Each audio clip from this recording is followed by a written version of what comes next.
그래서 하나님을 경외한다라는 것은 우리 삶에서 이삭에 해당하는 것을 하나님께 드리는 겁니다. 근데 그러니까 두려워한다라는 거죠. 하나님을 두려워하여야 할 대로 두려워하는 겁니다. 하나님을 마땅히 두려워하여야 할 대로 두려워하는 겁니다. 그러니까 하나님을 실제보다 더 두려워해서도 안 되고 하나님을 실제보다 덜 두려워해서도 안 됩니다. 근데 하나님을 실제보다 더 두려워하는 사람은 없죠. 하나님을 무한히 두려워해야 됩니다. 왜냐하면은 그게 하나님의 실제니까요. 그리고 또 그 경외한다라는 성경에 이제 보면은 이제 여러 곳에서 이런 말씀이 있습니다. 하나님이 아첨하는 혀를 싫어하신다, 미워하신다. 아첨하는 혀를 미워하신다. 이것과 같은 원리가 또 어디에 있냐면은 제사장들과 레위인들에게 이스라엘 백성을 재판할 때에 혹은 왕들에게 이스라엘 백성을 재판할 때에 의인을 악인이라고 재판하지 말고 악인을 의인이라고 재판하지 말아라. 이런 말씀들도 성경에 곳곳에 있습니다. 구약에. 이 얘기가 뭔가 이 두 가지 이야기가 뭘 의미하는지 한번 생각해 보십시오. 아첨하지 말라. 혹은 죄인을 의인이라고 판단하지 말고 의인을 죄인이라고 판단하지 마라. 그게 무엇을 의미하는가? 이 두 가지 명령의 공통점이 뭔가를 생각해 보시면은 사람을 있는 그대로 그 실제대로 판단하고 그 사람이 마땅히 받아야 할 것을 그 사람에게 줘야 된다는 겁니다. 그러니까 그 사람이 받지 말아야 하는 것을 그 사람에게 줘서는 안 되고 그 사람이 받아야 하는 것보다 그 이상을 줘서도 안 되고 그 사람이 받아야 하는 것보다 그 이하를 줘서도 안 되고 딱 그 사람이 받아 마땅한 합당한 것을 그 사람에게 줘야 된다. 이게 지금 이 두 가지 명령의 공통점입니다. 근데 이게 성경에서 굉장히 중요한 원리예요. 어쩌면 성경의 수많은 어떤 다른 교리들을 이해하는데 가장 근본이 되는 원리입니다, 이게. 각 사람에게 마땅히 줘야 할 바를 줘야 된다. 어떤 사람이 하루 일을 했는데 한 30만 원어치를 일했어요. 근데 그 사람에게 20만 원 주면 안 됩니다. 30만 원을 줘야 돼요. 근데 그 사람이 10만 원어치를 일했어요.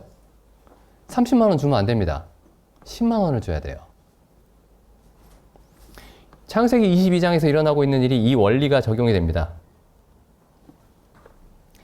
하나님께 무엇을 드려야 되느냐? 하나님이 딱 받으셔야 하는 만큼만 하나님께 드려야 됩니다. 하나님이 마땅히 우리에게 받으셔야 하는 만큼 하나님께 드리는 거예요. 하나님이 받으셔야 하는 것보다 더 이상을 드리면 하나님께 아첨하는 게 됩니다. 하나님이 받으셔야 하는 것보다 덜한 것을 드리면 그건 공정하지 않은 것일 뿐만 아니라 하나님을 모독하는 것이 됩니다. 하나님이 우리에게 받아 마땅한 것, 하나님이 아브라함에게 받아야 마땅한 것이 무엇이었느냐? 이삭이었습니다. 그게 경외한다라는, 하나님을 경외하여야 할 대로 경외한다. 그런 의미죠. 그래서 여기서는 이제 아브라함이 하나님을 어떻게 알고 있는가, 하나님을 어떠한 분으로 이해하고 있는가를 하나님이 시험하신 것입니다.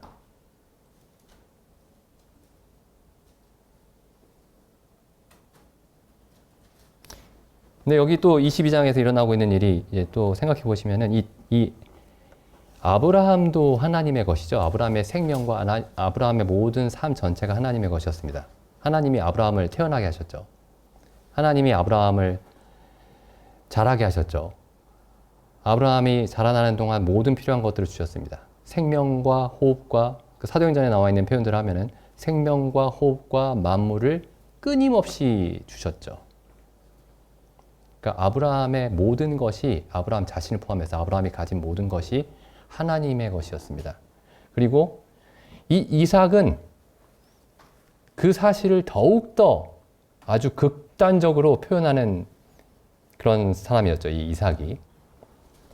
왜냐하면 아브라함이 100세 때에 사라가 도저히 아이를 가질 수 없을 때에 하나님이 초자연적인 능력으로, 그러니까 자연적으로 설명되지 않는 출생이죠. 초자연적인 능력으로, 하나님의 전적인 능력으로 주신 아들이었기 때문에 모든 것이 하나님의 것이지만은 이 이삭은 정말 하나님의 소유라는 게 아주 극명하게 나타나고 있는 그런 사람이었습니다. 그래서 여기 22장에서 일어나고 있는 일은 뭐냐면 하나님의 것을 하나님께 돌려드리는 것이었습니다. 그러니까 내 것을, 내게 있는 가장 좋은 것을 하나님께 드리는 게 아니었고 하나님의 소유를 하나님께 드리는 것이었습니다. 그럼 하나님을 경외한다라는 것이 무엇이냐? 다시 좀 생각해 보시면은 이삭을 드리는 건데, 이삭을 드린다는 게 무슨 뜻이냐면은 하나님이 받아 마땅하신 것을 하나님께 드리는 것인데, 무엇이 하나님이 받아 마땅하신 것이냐? 본래 하나님의 것을 하나님이 받아 마땅하신 것입니다.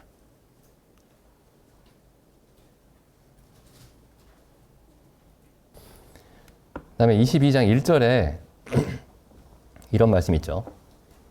하나님이 아브라함을 시험하시려고. 그럼 무엇을 시험하실까요?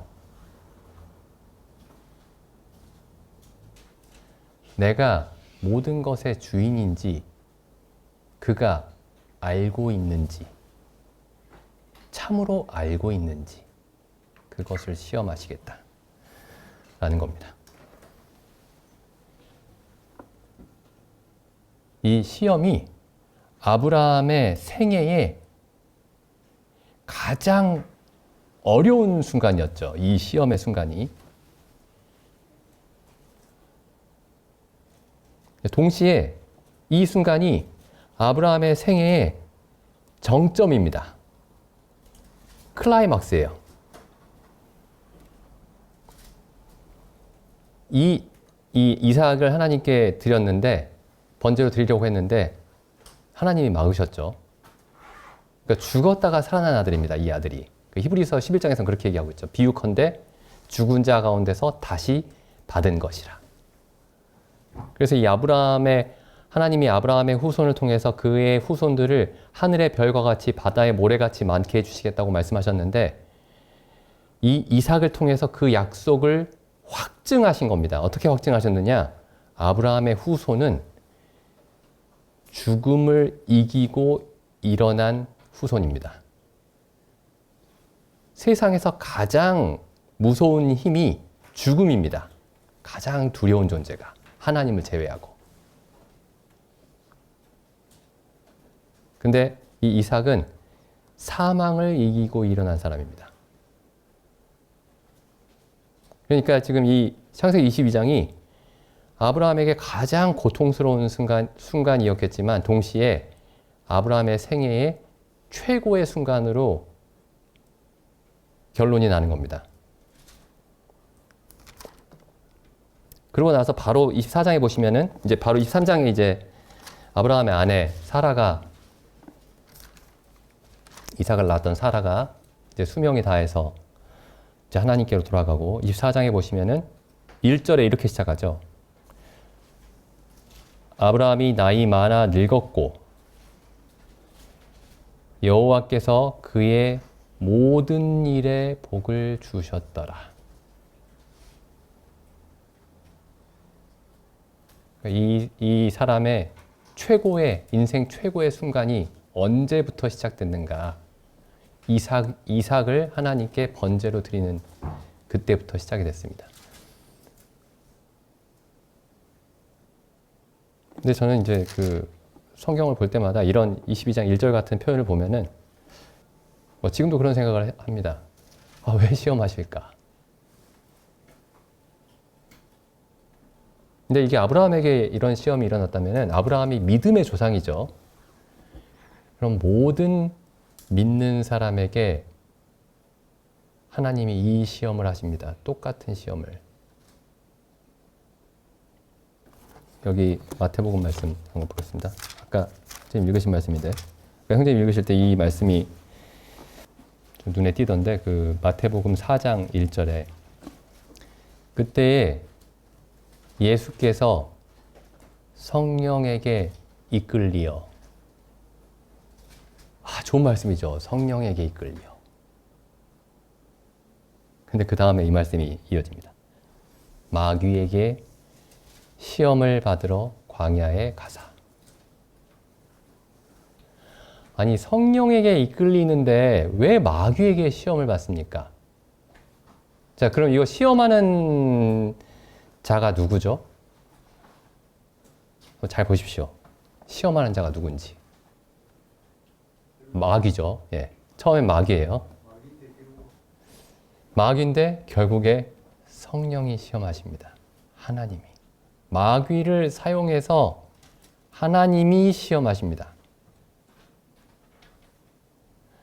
아브라함도 하나님이 시험하셨죠. 여기 예수님을 하나님이 성령께서 마귀를 도구로 사용해서 시험하십니다. 뭘 시험하느냐면은 하나님의 입에서 나오는 모든 말씀으로 사는지, 하나님을 자기의 헛된 영광을 혹은 헛된 욕심을 위해서 하나님을 혹시 시험하지는 않는지, 오직 하나님께만 경배하고 하나님만을 섬기는지, 이것들을 시험하십니다. 마귀를 사용해서. 성령께서. 욥기에도 똑같은 일이 일어나죠. 욥기에도. 욥의 모든 재산과 모든 자녀들과 가족들과 모든 사람들을 다 빼앗아 가버린 자가 마귀였습니다. 근데 하나님이 그렇게 하라고 하시죠. 하나님이 마귀를 통해서 욥을 시험하셨습니다.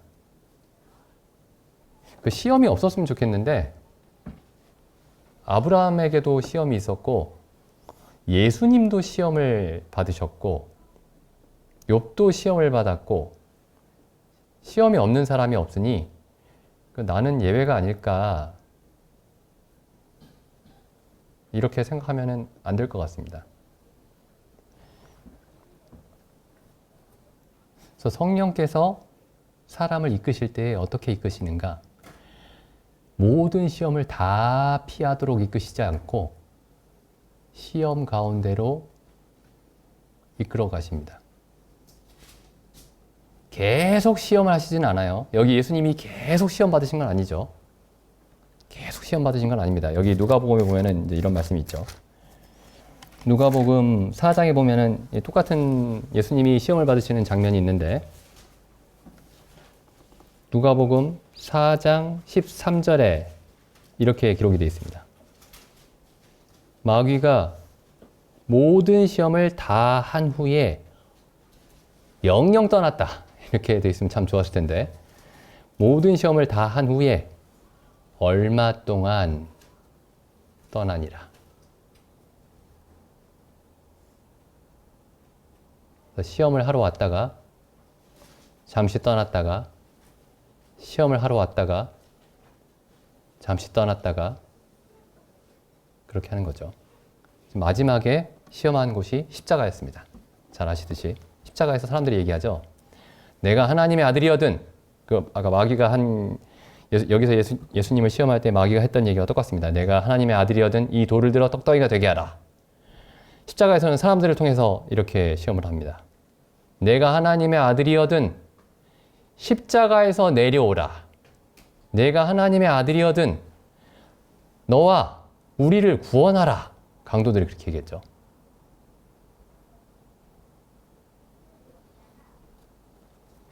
그래서 성령께서 우리를 어떻게 인도하시는가, 그리고 그 시험하시는 내용이 무엇인가, 그런 부분을 기억했으면 좋겠습니다. 기도드리고 집회 마치겠습니다.